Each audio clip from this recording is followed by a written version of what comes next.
Mavis. Mavis is a diesel engine who works for the quarry company shunting freight cars in their siding. She has 6 small wheels hidden by side plates just like Toby's. Mavis is young and full of her own ideas. She loves rearranging things too and began putting Toby's cars in different places every day. This made Toby cross. Freight cars, he grumbled, should be where you want them, when you want them. Fiddlesticks, said Mavis and flounced away. At last, Toby lost patience. I can't waste time playing hunt the cars with you. Take them yourself. Mavis was pleased. Taking cars made her feel important. At the station, Diesel oiled up to her. Toby's an old fusspot, she complained. Diesel sensed trouble and was delighted. Toby says only steam engines can manage freight cars, continued Mavis. How absurd, squirmed Diesel.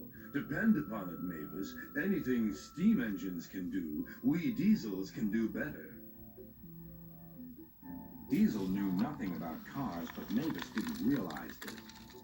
Toby's line crosses the main road behind the station and for a short way follows a farm lane. Frosty weather makes the muddy lane rock hard and very slippery. Toby stops before reaching the lane. His fireman halts the traffic at the crossing, and then he sets off again. By using the heavy cars to push him along, he has no trouble with the frosty rails in the lane and across the road. It is the only safe thing to do in this kind of weather. Toby warned Mavis and told her just what to do. I can manage, thank you, she replied. I'm not an old fusspot like you. The freight cars were tired of being pushed around by Mavis. It's slippery, they whispered. Let's push her around instead. On, they yelled. Mavis took no notice.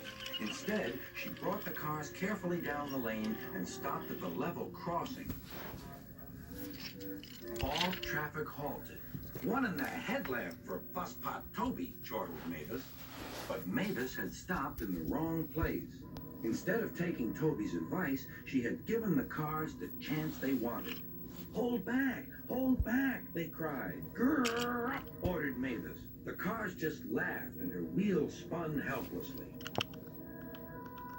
Workmen sanded the rails and tried to dig away the frozen mud, but it was no good. Everyone was impatient. Grrr, wailed Mavis. Toby was in the yard when he heard the news. I warned her, he fumed. She's young yet, soothed his driver, and she can manage her cars herself, interrupted Toby. They're your cars, really, his driver replied. Mavis is supposed to stay at the quarry. If Sir Topham Hatt finds out... Yes, said Toby thoughtfully. He and his driver agreed that it would be best to help Mavis after all. An angry farmer was telling Mavis just what she could do with her train. Having trouble, Mavis? Chortled Toby. I am surprised. Gosh, said Mavis.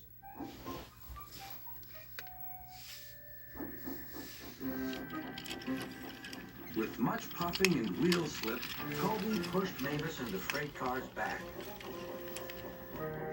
The hard work made his fire burn fiercely, and his firemen spread hot cinders to melt the frozen mud.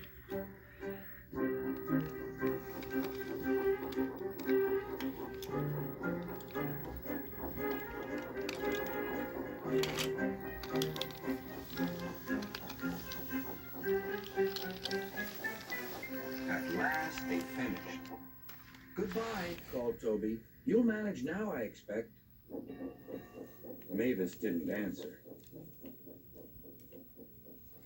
She took the cars to the sheds and scuttled home to the quarry as quickly as she could.